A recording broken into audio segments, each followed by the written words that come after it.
Hi friends, welcome to Kamadhenu Akshayam. நம்ம இன்றைக்கி பார்க்க போகிறது சூப்பரான அதே சமயம் ஹெல்த்தியான பிரேக்ஃபாஸ்ட் ரெசிபி காளான் அவல் உப்புமா எப்படி பண்ணுறதுன்னு பார்க்கலாங்க. நம்ம சேனலை ஃபஸ்ட் டைம் பார்க்குறவங்க மறக்காமல் சப்ஸ்கிரைப் பண்ணிக்கோங்க. பக்கத்தில் இருக்க பெல் பட்டனை கிளிக் பண்ணிக்கோங்க. அப்போ தான் நோட்டிஃபிகேஷன்ஸ் கரெக்டாக வந்துடும்.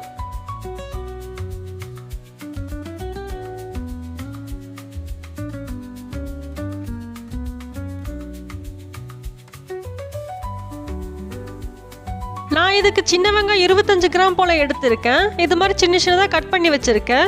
இந்த டிஷ்ஷுக்கு பார்த்தீங்கன்னா பெரிய வெங்காயத்தை விட சின்ன வெங்காயம் நல்லா டேஸ்ட்டாகவே இருக்கும். கொஞ்சமாக கருவேப்பிலை எடுத்திருக்கேன். ஒரு வரமிளகா 4 கிள்ளி வச்சுருக்கேன். இது கூட காளான் 200 கிராம் அளவுக்கு எடுத்திருக்கேன். இது மொட்டு காளான். காளானை நல்லா கழுவி எடுத்திருக்கேன்.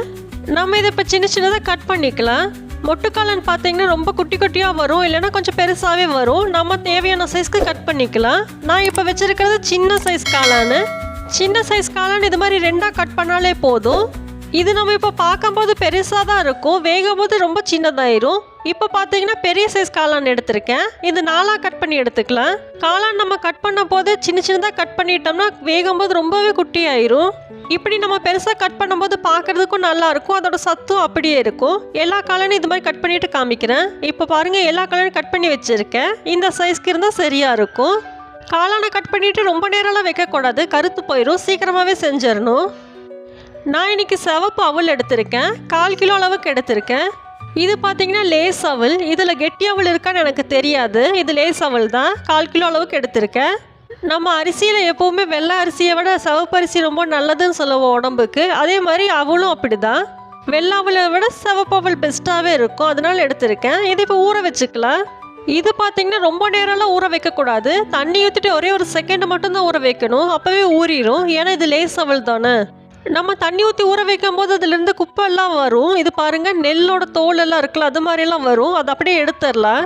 இது தண்ணி ஊற்றி ஊற வைக்கிறதுக்கு முதல்ல முரத்தில் போட்டு சலிச்சு குப்பையெல்லாம் எடுத்துடலாம். அப்படி பண்ண தெரியலன்னா இது மாதிரி தண்ணி ஊற்றி ஊற வைக்கும் போதே குப்பையெல்லாம் வெளியில் வந்துடும். அப்படியே நம்ம எடுத்துடலாம். இப்போ பாருங்கள், இதுவே நல்லா ஊற ஆரம்பிச்சிருச்சு. நம்ம இனி பிழிய ஆரம்பிச்சிடலாம். நம்மளால் எந்த அளவுக்கு டைட்டாக பிழிய முடியுமோ அந்த அளவுக்கு நல்லா டைட்டாக பிழிஞ்சு வேறு பாத்திரத்துக்கு மாற்றிக்கலாம். நம்ம இது மாதிரி பிழியறதுக்குள்ளேயே எல்லா அவளும் நல்லா ஊறிடும். இது மாதிரி வேறு பிளேட்டுக்கு மாற்றி வச்சுக்கலாம். மாற்றும் போது நல்லா உதுத்து விட்டுருங்க, இல்லைன்னா நல்லா கொலக்கட்டை மாதிரி ஆயிரும். நல்லா செட் ஆயிடுச்சுன்னா நம்ம உதுத்து விடுறது கொஞ்சம் கஷ்டமாக இருக்கும். இது மாதிரி நல்லா பிழிஞ்சுக்கோங்க. நம்ம நல்லா பிழியாமல் வச்சிட்டோம்னா அவளுமா சொதான்னு இருக்கும், வரன்னு இருக்காது. அது நல்லா டேஸ்ட்டாகவும் இருக்காது, பார்க்குறதுக்கும் நல்லா இருக்காது. அதனால தான் இது மாதிரி நல்லா உதுத்து விட்டுருங்க.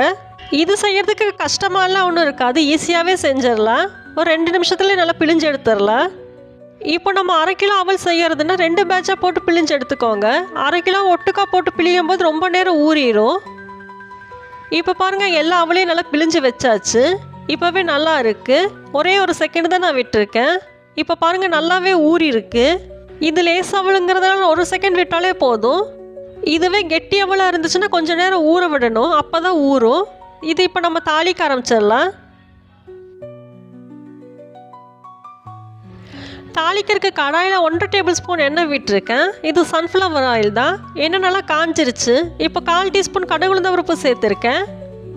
இப்போ நம்ம கட் பண்ணி வச்சுருந்தோம்ல வெங்காயம், கருவேப்பிலை, வரமிளகாய் தான் தாளித்து விட்டுறலாம். வெங்காயம் நல்லா கலர் மாதிரி வரட்டும். நான் ஏற்கனவே காளான் சிந்தாமணி எப்படி பண்ணுறதுன்னு வீடியோ போட்டிருக்கேன். அந்த வீடியோட லிங்க் டிஸ்கிரிப்ஷன் பாக்ஸில் கொடுக்குறேன், வேணுங்கிறவங்க செக் பண்ணி பாருங்கள். காளானில் சிந்தாமணி செய்யும் போது ரொம்ப டேஸ்ட்டாக இருக்கும், எல்லாத்துக்குமே பிடிக்கும். கண்டிப்பாக செக் பண்ணி பாருங்கள். இந்த காளான் அவல் உப்புமா செய்கிறது ரொம்ப ஈஸி தான். பிகினர்ஸ், பேச்சுலர்ஸ் கூட ஈஸியாகவே செஞ்சிடலாம். பிரேக்ஃபாஸ்ட்டுக்கு இது செஞ்சு சாப்பிடும்போது உடம்புக்கு ரொம்பவே நல்லது. காளான் உடம்புக்கு ரொம்ப நல்லது, நம்ம எல்லாத்துக்குமே தெரியும். நம்ம இதில் சேர்த்துருக்கிறது சிவப்பு அவல், அதுவும் உடம்புக்கு ரொம்ப நல்லது தான். இந்த டிஷ் பார்த்திங்கன்னா எண்ணெயில் பொரிக்க போகிறதும் இல்லை, ரொம்ப நேரம் வேக வைக்க வேண்டியது அவசியம் இல்லை. கொஞ்ச நேரத்தில் சீக்கிரமாகவே செஞ்சிடலாம். இப்போ பாருங்கள், வெங்காயம் நல்லாவே கலர் மாறிடுச்சு. எந்த ஒரு டிஷ்ஷுக்குமே வெங்காயம் நல்லா கலர் மாற வரைக்கும் வதக்கணும்னு டேஸ்ட்டாகவே இருக்கும். வெங்காயம் நல்லா வதங்கிருச்சு. இப்போ நம்ம இது கூட காளான் சேர்த்துக்கலாம். நம்ம கட் பண்ணி வச்சுருந்தோம்ல, அந்த காளானை சேர்த்துடலாம். காளானை சேர்த்துட்டு 1 செகண்ட் நல்லா வணக்கி விட்டுறலாம். இது மாதிரி எண்ணெயில் வணங்கும் போது நல்லா டேஸ்ட்டாகவே இருக்கும். நான் நிறைய வீடியோஸில் சொல்லியிருப்பேன், இது மாதிரி காயை எண்ணெயில் வணக்கும் போது நல்லா டேஸ்ட்டாக இருக்கும். நான்வெஜ் செய்யும் போது அது மாதிரி தான். இப்போ சிக்கன், மட்டன் இது மாதிரி நல்லா வணக்கி விட்டுட்டு சேர்க்கும் போது நல்லா டேஸ்ட்டாக இருக்கும். இது ரொம்ப நேரம்லாம் வணக்க வேண்டாம், 1 செகண்ட் வணக்கி விட்டாலே போதும். இப்போ பாருங்கள், இதுக்கு தேவையான அளவுக்கு உப்பு சேர்த்துக்கலாம். நான் இப்போ காளானுக்கு தேவையான அளவுக்கு மட்டும் உப்பு சேர்த்துருக்கேன். உப்பு சேர்த்துட்டு நல்லா கலந்து விட்டுறலாம். காளானை பொறுத்தளவுக்கு நம்ம தண்ணி சேர்த்து வேக வைக்கணுங்கிறது அவசியமே இல்லை. உப்பு சேர்த்து இது மாதிரி நல்லா கலந்து விட்டுட்டு மூடி வச்சாலே நல்லா தண்ணி வரும். அதுலேயே காளான் நல்லா வெந்துடும். காளான் வேக ரொம்ப நேரம் எடுக்காது, சீக்கிரமாகவே வெந்துடும். இது நல்லா கலந்து விட்டாச்சு. இப்போ மூடி வச்சிடலாம். ஸ்டவ்வை சிம் பண்ணிக்கோங்க, இல்லைன்னா தண்ணி வராது. இப்போ பாருங்கள், ஒரு 2-3 நிமிஷம் தான் இருக்கும். காயிலையும் நல்லா தண்ணி வந்திருக்கு. இதை நல்லா கலந்து விட்டுறலாம். அப்போ தான் எல்லா பக்கமுமே ஈவனாக வேகும். ஏன்னா நம்ம உப்பு போட்டு மட்டும்தானே வேக வச்சுருக்கோம். அதனால காளான் பாருங்கள் இப்போவே பாதி சைஸ்க்கு வந்துருச்சு. நம்ம போட்டதை விட பாதி அளவுக்கு தான் எப்போவுமே கிடைக்கும். அதனால நம்ம கட் பண்ணும்போது பெருசாக தான் கட் பண்ணணும், சின்னதாக கட் பண்ணக்கூடாது. இப்போ மறுபடியும் மூடி வச்சுருக்கேன். இது ஒரு 2-3 நிமிஷத்துக்கு இருக்கட்டும். இப்போ பாருங்கள், காளான் நல்லாவே வெந்துருச்சு. ஒரு 90% நல்லா வெந்துருச்சு. இப்போ இது கூட 1/4 டீஸ்பூன் அளவுக்கு மஞ்சத்தூள் சேர்த்துக்கலாம். மஞ்சத்தூள் சேர்த்துட்டு நல்லா பெரட்டி விட்டுறலாம். ஸ்டவ் இப்போ மீடியம் ஃப்ளேமில் இருக்கட்டும். காளானில் கொஞ்சம் தண்ணி இருக்குது, இப்படி இருக்கக்கூடாது. அவல் போடும்போது தண்ணி இருந்துச்சுன்னா சொதன்னு ஆயிரும். அதனால ஸ்டவ்வை மீடியம் ஃப்ளேமில் வச்சுட்டு நல்லா வணக்கி விடும்போது காளான்லேருந்து தண்ணி நல்லா ட்ரை ஆயிரும். ஒருவேளை காளான் வேகும் போது தண்ணி விடலைன்னா கொஞ்சமாக தண்ணி சேர்த்துக்கோங்க. ஒரு 1/2 டம்ளர் சேர்த்துனா போதும். இப்போ பாருங்கள், காளான் நல்லா வெந்துருச்சு. இது மாதிரி கரண்டியில் கட் பண்ணும்போது ஈஸியாக கட் பண்ண வருது. நல்லா வெந்துருச்சு. இதுவே நம்ம காளானில் தண்ணி ஊற்றி வேக வச்சுருந்தோம்னா தண்ணி வத்துறதுக்கு ரொம்ப நேரம் ஆகும். டேஸ்ட்டும் கொஞ்சம் கம்மியாக தான் இருக்கும். இப்படி பண்ணும்போது டேஸ்ட் நல்லாவே இருக்கும். தண்ணி நல்லாவே வத்திருச்சு, போதும். நம்ம இப்போ பிழிஞ்சு வச்சிருக்க அவலை சேர்த்துக்கலாம். அவளை பூரா சேர்த்தியாச்சு. இனி நல்லா பெரட்டி விட்டுறலாம். ஸ்டவ்வை சிம்லேயே வச்சுக்கோங்க, இல்லைன்னா அடிப்பிடிக்க ஆரம்பிச்சிடும். இது மாதிரி நம்ம பண்ணும்போது ஒரு பேக்கெட் காளான் எடுத்தாலே போதும், 1/4 கிலோ அவளை எடுத்தாலே போதும். 4 பேர் சாப்பிட்ற அளவுக்கு கிடச்சிரும். அவளை சேர்த்துட்டு ரொம்ப நேரம் வணக்கணுங்கிறதெல்லாம் அவசியம் இல்லை. ஒரு 2 நிமிஷத்துக்கு வணக்கினா போதும். ஸ்டவ்வை மட்டும் சிம் பண்ணிக்கோங்க, இல்லைன்னா அடிப்பிடிக்க ஆரம்பிச்சிடும். இப்போ அவளுக்கு தேவையான அளவுக்கு உப்பு சேர்த்துக்கலாம். நம்ம ஏற்கனவே காளானுக்கு தேவையான அளவுக்கு உப்பு சேர்த்து தான் வேக வச்சுருக்கோம். இப்போ அவளுக்கு மட்டும் சேர்த்துனா போதும்.